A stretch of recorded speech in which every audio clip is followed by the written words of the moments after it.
during that time as we welcome in Brian Windhorst. So, I mean, Brian, listen, this has been crazy times for the NFL, for college football, for college basketball, just games getting canceled constantly with these outbreaks across the country.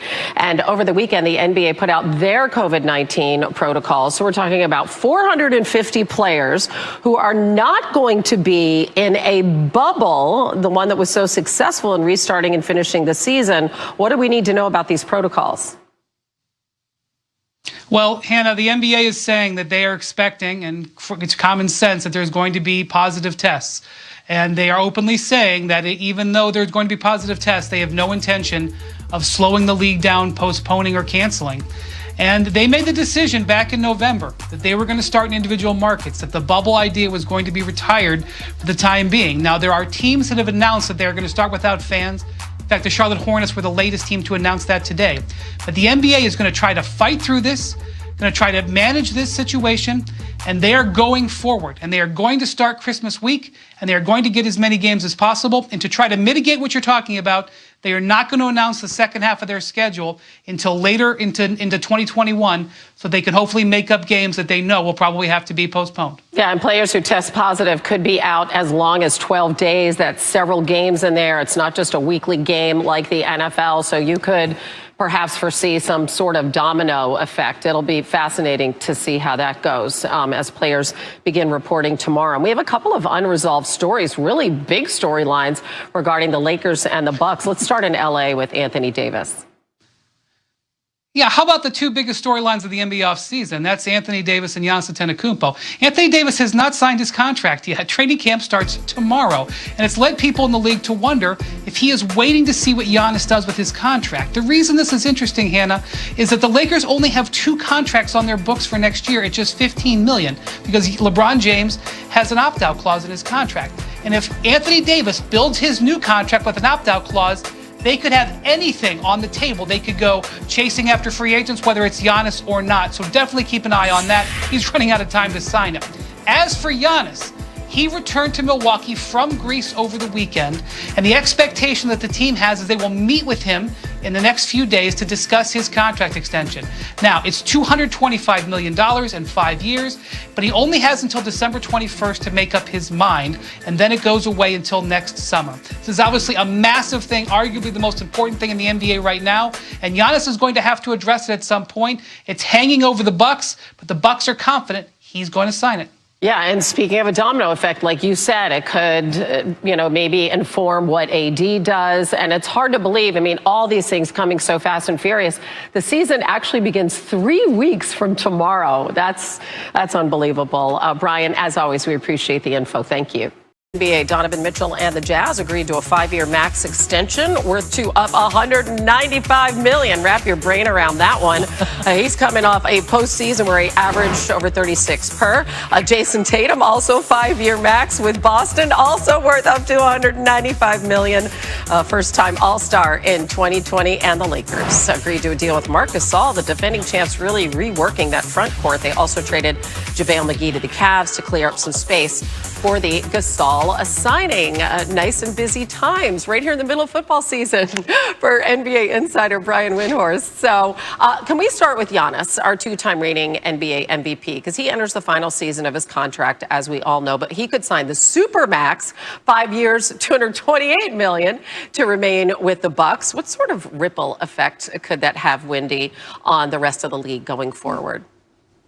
Well, Hannah, it's really everything. To be honest with you, we just had the craziest week of NBA transactions in league history, but nothing is more important than waiting on this Giannis extension. If he extends, the Bucks are the gigantic winners of this offseason. If he does not extend, we're going to see a mad rush and dash to prepare for his possible free agency next summer. And if you look at moves that teams have made across the league, whether it's the Miami Heat signing 4 players to 1-year contracts, whether it's the Toronto Raptors tailoring the contracts of their players so that they have more room next year, or the Dallas Mavericks making trades to clear off guaranteed money, those teams believe there's a chance that Giannis may not sign it. And so the whole league, in one way or another, is sitting on the edge of their seats waiting for that decision. Okay, so let's really play this thing forward now. Let's talk about Anthony Davis, because the whole world expects him to return to the Lakers. So how potentially could could what Giannis is doing or ends up doing impact the type of contract that AD ends up getting? Yeah, it's unusual for AD to delay his re-signing for this long. And one of the things he could be watching is what Giannis does. If Giannis elects to sign the extension, then we could see AD potentially sign for longer. But if Giannis sets himself up to be a free agent next year, I know it seems hard for them to believe that the Lakers could do it, but that might spur Anthony Davis to only sign a one-year contract with a player option, which is the kind of deal that LeBron James is on, to leave flexibility in Lakers payroll. So there's a lot of people watching Giannis Antetokounmpo right now. I know that as you were busy getting all this information, you probably had one eye on the football screen, as we all did yesterday, and stood up when we heard Derek Carr's audible in the Chiefs-Raiders game last night. Let's take a listen. Western Conference Finals appearance. And the Lakers, fresh off the title, agreed to a deal with Marc Gasol. They drafted him originally. Defending champs are reworking their front court, trading JaVale McGee to the Cavs to clear up some space for Gasol. All right, it's not official until Woj says so. Actually, sometimes Woj says so, then it becomes official. But in any case, we're going with these stories we just told you about. Mitchell and Tatum, the extensions, why do these deals make sense for the players and their teams? Two foundational cornerstone players for both franchises, the kind of players that you build around, that guys want to play with, that represent, your organization. Those are no-brainers, both 5 years with the opportunity to make nearly $200 million for both Donovan Mitchell and Jason Tatum. All right, Lakers win the title and say, let's get a new guy in the 5 spot. Why was that move made? Well, a great opportunity there. Once Dwight Howard left for Philadelphia, they bring in not only Montrezl Harrell, but now Marc Gasol, a much more skilled, future Hall of Fame player, who can do so many things on the court, offensively, defensively, rebound. And, I think for Marc Gasol, a chance. Remember, this is the organization that drafted him. He was traded for his brother Pau before he ever played an NBA game.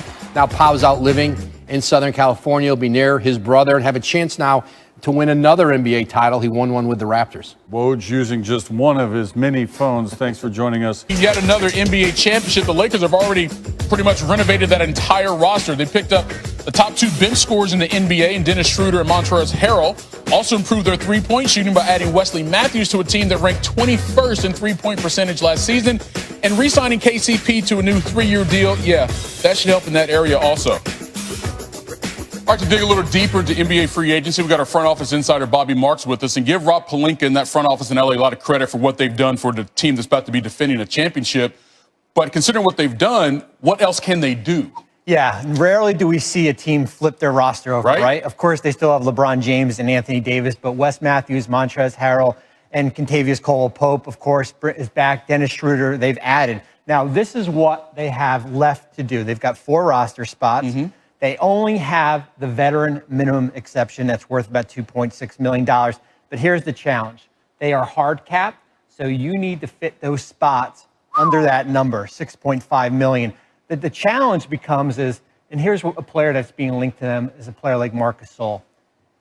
To get Marc Gasol, it's got to be on the veteran minimum exception, unless you can try to work out a sign and trade, possibly for someone like JaVale McGee.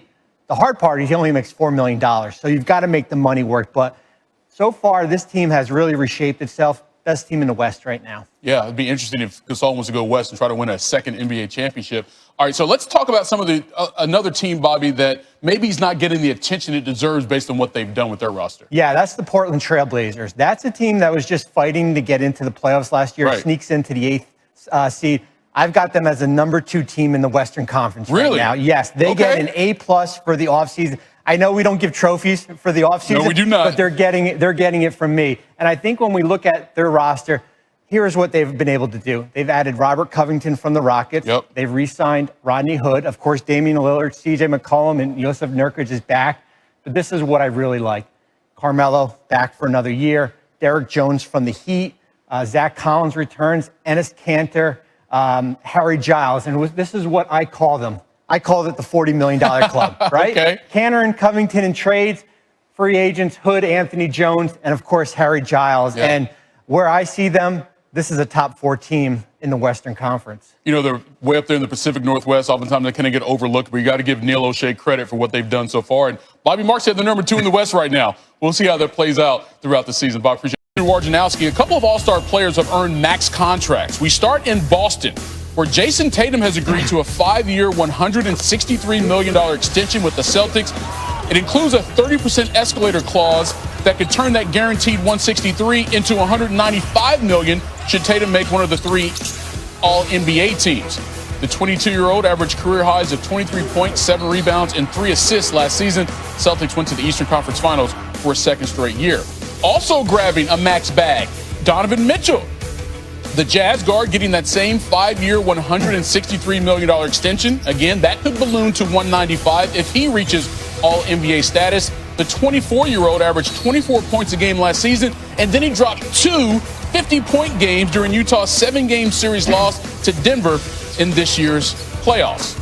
So all total, you have 4 players from the 2017 draft class who have scored more than 3,000 points in their young NBA careers. And now 3 of them have agreed to rookie Supermax extensions with those same squads. The number 1 pick from that year, Markelle Fultz, well, he's no longer with the team that drafted him. Well, with us, though, is the aforementioned Adrian Wojnarowski. And, what would I say to most NBA fans? They look at these deals, they felt like no-brainers for both the player and the squads. But let's start with Mitchell and the reason that he wanted to stay in Utah, and they were doing everything to keep him.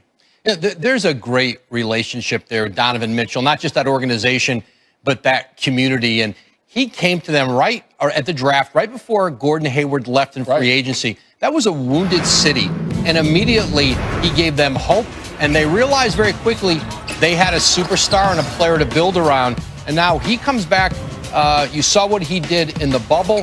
And a player that really has blossomed, you've seen as a man. And you see him at the forefront of the social justice movement this summer in the league. And he's had a strong voice with that in that Salt Lake community. And you'll see a lot of that going forward. And he's just the kind of person that new ownership there, Ryan Smith, their front office, that they want to build around. We often talk about players that are face of the franchise. He's definitely that there in Salt Lake City. All right, but let's go over to Boston. Jason Tatum, I mean, he really emerged as a star this past season. Granted, they got some young talent in that squad, but that seems to be the building piece for this team going ahead.